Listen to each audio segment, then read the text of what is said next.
Hello guys, কেমন আছো তোমরা সবাই? আর আজকে আমরা যাচ্ছি হচ্ছে লাভা থেকে কালিম্পং।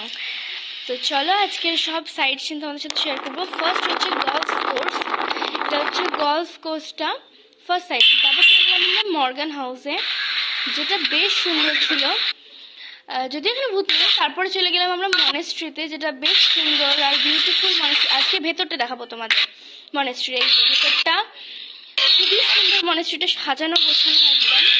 তারপর আমরা চলে গেলাম ক্যাকটাস গার্ডেনে, যেখানে 1000টারও বেশি প্রায় মনে হয় ক্যাকটাস আছে।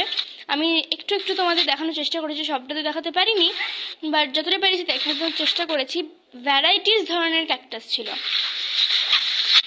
তারপর আমরা চলে গেলাম বুদ্ধ পার্কে, বুদ্ধের স্ট্যাচু আছে।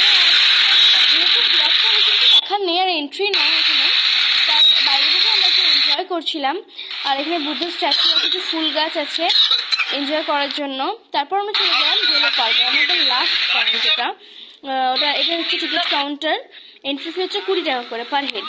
আর দেখো ভেতরটা একদম গোলাপি কালারের ফুল দিয়ে এত সুন্দর করে সাজানো, এটার জন্যই মনে হচ্ছে জেলো পার্কটা একদম ফুটে উঠেছে।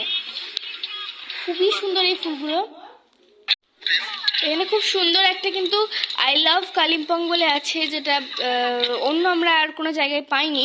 আর এখানে তোমরা ঘোড়ায় চেপে কিন্তু গোটা পার্কটা সাফারি করতে পারো। আর এখানে দোলনা আছে, খুবই কম দোলনা এখানে। আর এটা কিন্তু জায়গাটা হিউজ, আর এখানটা ভিউ পয়েন্ট আছে। এখান থেকে যদি মানে আকাশ পরিষ্কার থাকে তাহলে এখান থেকে দেখা যেতে পারে। এবার আমরা রওনা দিলাম শিলিগুড়ির উদ্দেশ্যে। শিলিগুড়ি পৌঁছে এখন আমরা বাসের অপেক্ষায়, আর বাস চলে এসেছি। এবার আমরা যাচ্ছি হচ্ছে রামপুরহাট। আমাদের লাভাটি দেখে শেষ হলো। Bye bye.